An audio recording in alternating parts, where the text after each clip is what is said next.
They say every village has a story, but some stories never leave the dust roads where they were born. Stories of love and loss, of laughter under starlit skies, of voices that were never heard until now. The story begins on a cloudy morning under the shade of an old marula tree. The chief had called a meeting. Something was wrong. A woman from the village had gone missing. Her name was Mhani Lufuno, mother of 4, wife of 46 years, known for her laughter, her kindness, and her love for the fields. Chief, firmly, "My people, we cannot rest while one of our own is missing. If anyone knows something, speak now." Her children sat quietly in the crowd, eyes swollen from sleepless nights, but her husband's seat was empty. Daniel, whispering, "Where's the husband? He hasn't come to a single meeting." The air shifted. Then a hand rose from the back. A man not from this village. Bobo, hesitant. I saw her yesterday afternoon in the fields. There was a car. It stopped by the fence. She spoke to someone, then got in. A silence fell, heavy as the sky before rain. Mhani Lufuno loved 2 things: the smell of wet soil in the fields and cooking mogodu for the chief on quiet evenings. For 5 years, she and the chief had shared laughter and friendship. Not gossip, but a bond built on small kindnesses. At home, her youngest, a girl of 10, followed her everywhere. Her husband, stoic and proud, seldom spoke, but everyone knew how long they had been together. 46 years of marriage, weathered like the stones of their yard. That was before the river turned dark. Night insects, faint rain, whispers. The next evening, as the villagers searched through the fields and forests, a young couple slipped away, looking for a quiet place by the graveyard. But instead of love, they found horror. Scream echoes, music turns low and haunting. Her body was there, disemboweled, eyes gouged out, organs missing. The chief's messenger ran through the night to announce the news, and the wailing began.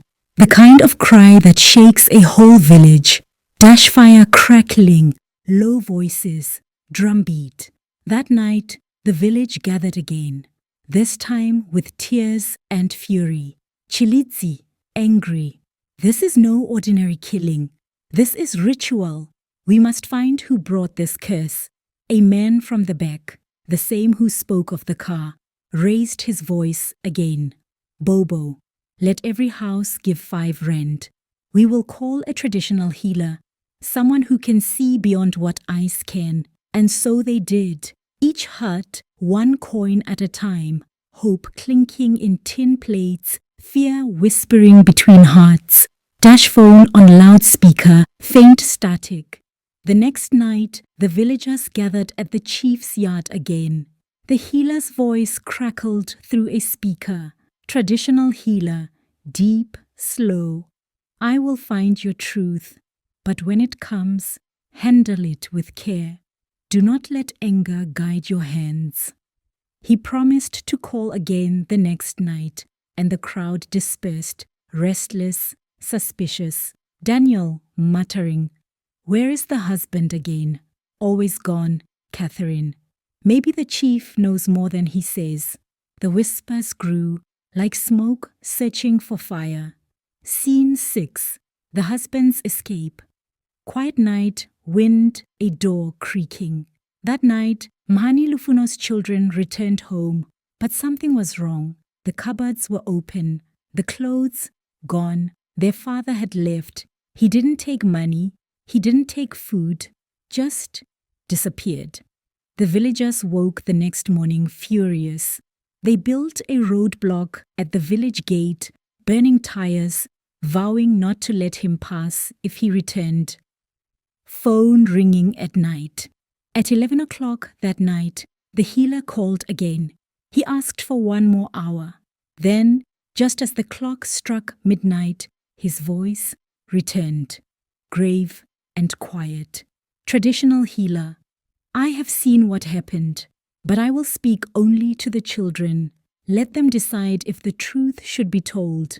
The villagers agreed, trembling, desperate. The children walked into the chief's house, the same house where all meetings had been held. Tonight, the chief himself was missing. 15 minutes passed. Then the children emerged, eyes red, faces blank.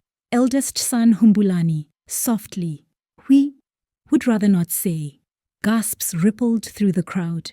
After all the money, the waiting, the pain, the truth would remain buried. The villagers left in silence, their shadows long under the moonlight. Weeks passed. Rumors said the husband was living with another woman in a nearby village. He never came back. He never even took the money from their home. The chief carried on with his duties.